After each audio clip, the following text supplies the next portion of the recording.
Otherwise, I'd be analyzing budgets and spreadsheets and annual operating plans and things like that. So this it really is, and I also believe firmly in access to government. I'm federal government. I'm your federal tax dollars, hopefully hard at work. I'm the top scientist responsible for the science and technology that goes in the evacuation zones that you saw. You saw the example in the film of the New York City evacuation zones. So I'm the science behind that, not the actual evacuation, but the science behind that. And then in the storm, the National Hurricane Center and my group are responsible for the storm surge forecast that goes into making the decision about who's evacuated. So how far inland is the water going to go, how deep, is what goes into determining who is going to evacuate and how. Now, these decisions are made by emergency managers, but the forecasts and warnings come from us.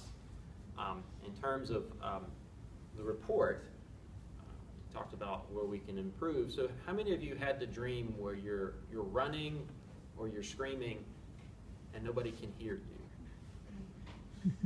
And you wake up in a hot sweat, right? Or you're running and you don't get anywhere. You're running and you can't move, or you're screaming for help and nobody can hear you, or you're screaming for help. That or I can actually dunk a basketball. But I'm having that less often these days. So that's what it felt like to be in my position and a lot of forecasters in the Weather Service position during Sandy. We could tell what was going to happen. We knew it was going to be bad, and yet you're screaming and nobody can hear you, or just can't, there's not the reaction that you're hoping for. So that's why this research was so fascinating for me, and I'm hoping we'll have a good debate about where we can go from here.